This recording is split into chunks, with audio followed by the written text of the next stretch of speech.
visit to the Canadian Army overseas, Colonel Ralston resigns as Minister of National Defense when his recommendation that home defense troops be used for overseas reinforcements is not accepted by the government. General Andrew McNaughton is named as Defense Minister to succeed Colonel Ralston.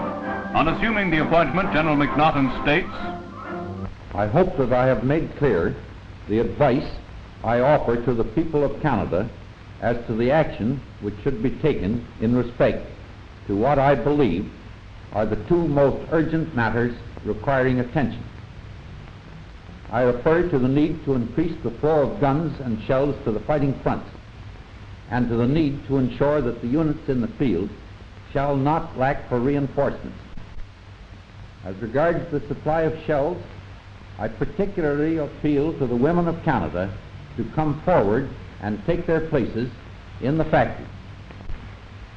As regards reinforcements, I have declared my faith that the only practicable solution lies in the maintenance of our traditional system of voluntary enlistment. I believe in obligations of honor voluntarily taken up, and I intend to use my best efforts to encourage and to lead. In a compromise to meet necessary overseas Army needs, the Prime Minister at Ottawa yields on the conscription issue. The government announces an order in council authorizing the sending of 16,000 of Canada's 68,000 conscriptees overseas. Thus, additional reinforcements are immediately available for the Canadian Army's push forward to Berlin.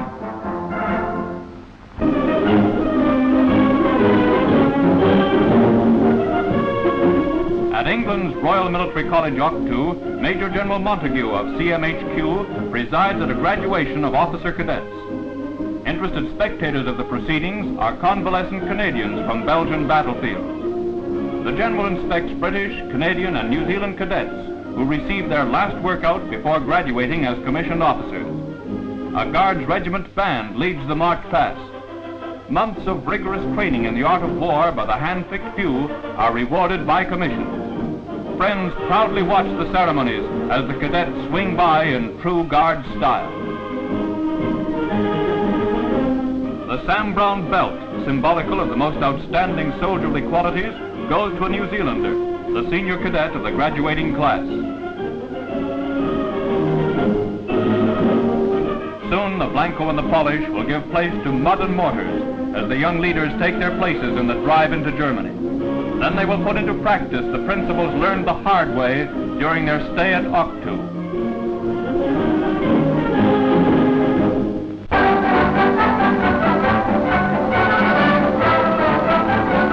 The largest turkey farm in Canada has gone all out to make sure that every Canadian soldier will have a slice of succulent fowl this Christmas Day. 12,000 Christmas dinners on the hoop are in prime shape for shipping overseas. Having consumed 28 tons of feed each week, they are fat enough to look well in any roasting pan.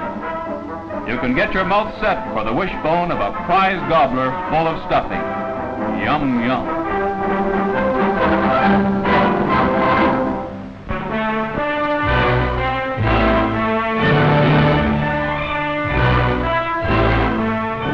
"29 Lancasters of RAF Bomber Command fly to Tromsø-Fjord to make a daylight attack on the pride of the German fleet, the 45,000-ton battleship Tirpitz. Canadian airmen play an important part in the sortie.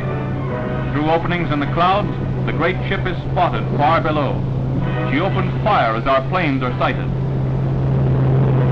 Like a cornered animal, she spits defiance. Her ack-ack guns belch out a terrific bombardment of flak. Our Lanks plow steadily ahead toward the target as RCAF cameramen record the action.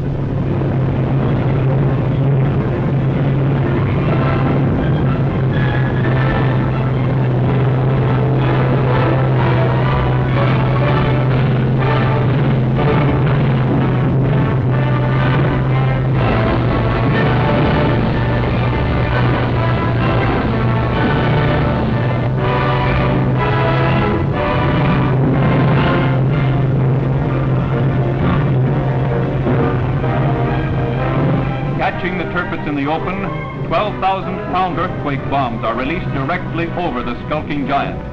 Direct hits are registered. smoke from the doomed ship makes visibility difficult.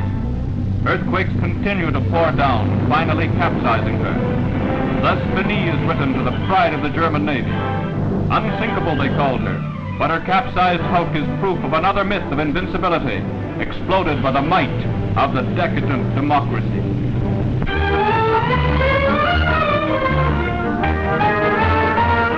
To the quaint Belgian town of Ghent come members of a Canadian D-Day division on invitation of the burgomaster.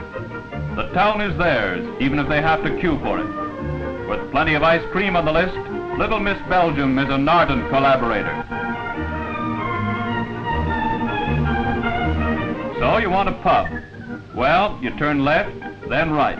You can't miss it. The lads have brought their best appetites with them. The stalls look like Christmas Eve in Eaton's basement with no ration points needed. Yes, the local stock is good. The furlough has been well planned with fun the order of the day and real streetcars to ease tired dogs. Many a bull session gets underway as old acquaintances get together and swap tall tales. Auxiliary services are popular with their Bakshi cigarettes. Even the sergeant major is in good enough humor to spring for the refreshments.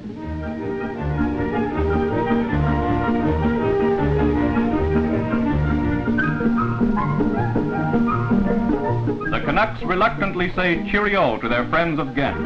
It's been a grand furlough, but there's a job to be done and a war to be won. Rested and refreshed by carefree days, they are ready to return to the business of cracking the kraut.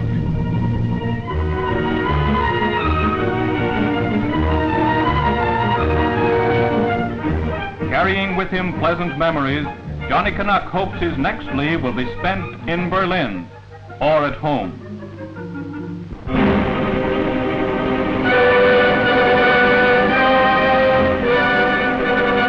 Advancing up the Adriatic, Canadian units of the 8th Army exploit advantages gained in their dogged struggle to drive the Nazis out of northern Italy. With the enemy defense in great depth, the job is a tough one. Near Torre Pedreri, supporting infantry, 7.2 howitzers go into crash action.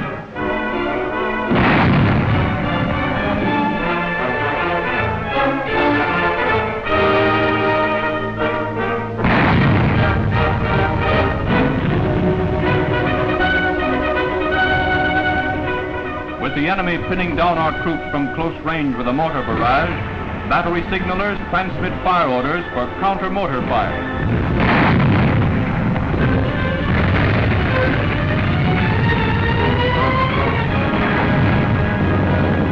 Great Churchill flame-throwing tanks of the very latest design receive a workout. Nothing can stand up to the hell which spurts from its fiery spout.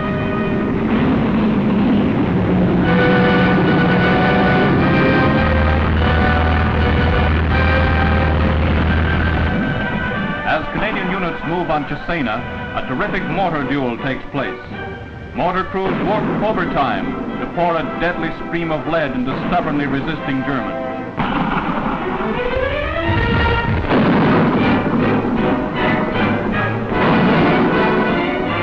Through fields of dragon's teeth and booby traps, infantry advance to assault the town as the barrage of mortar fire continues.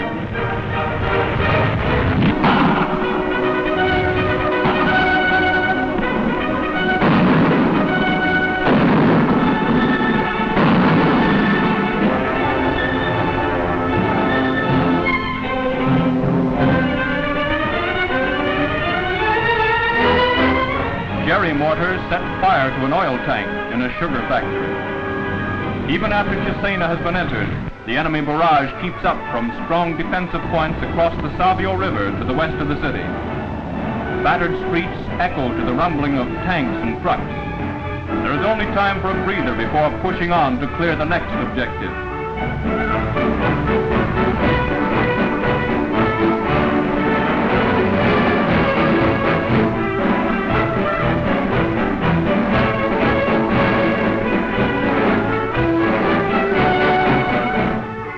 One of the first prisoners to be brought in takes a dim view of the whole affair.